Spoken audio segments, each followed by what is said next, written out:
ছিলেন এবং আজকে আমাদের রাজ্যে কম্পিউটার এখনো সেন্টার চলছে, কিন্তু অন্যান্য রাজ্যে ব্যাঙ্গালোর চলে যান, সেখানে কিন্তু কম্পিউটার সেন্টার বলে কিছু নেই, প্রতিটা বাড়িতেই কম্পিউটার সেন্টার।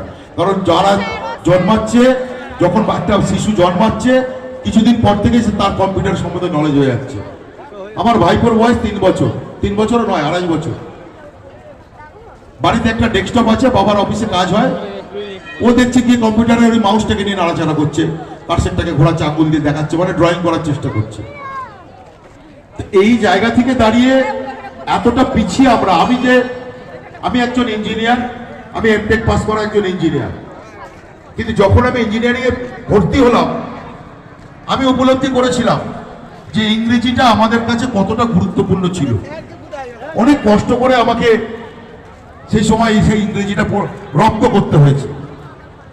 তো পশ্চিমবাংলার শিক্ষাকে পিছিয়ে দেওয়া চক্রান্ত, পশ্চিমবাংলার মানুষকে ভোটাধিকার থেকে চক্রান্ত, পশ্চিমবাংলার মানুষকে বঞ্চনা করার চক্রান্ত, পশ্চিমবাংলার মানুষ যাতে ভাতে মরে সেই চক্রান্ত, সিপিএম আর বিজেপির এই চক্রান্ত রামে বামে মিলে এখন চাইছে তারা যে কোনো ভাবেই হোক আপনাদেরকে পেটে লাথি মেরে ভোটাধিকার থেকে বঞ্চিত করে বাংলা দখল করার লড়াই সেই স্বপ্ন দেখছে। এই স্বপ্নকে ব্যর্থ করতে হবে। কারণ আপনারা জানেন ইতিমধ্যে ভারতবর্ষের বেশ কিছু রাজ্যে আমাদের এলাকার শ্রমিকরা ভাইরা তারা কাজে গেছে, সেখান থেকে বিজেপি শাসিত রাজ্যগুলিতে কি করছে, বাংলা বলার অপরাধে, এখানে যারা আছেন আশা করি সবাই আপনারা বাংলা বলেন, আমরা সবাই বাঙালি, বাংলা বলার অপরাধে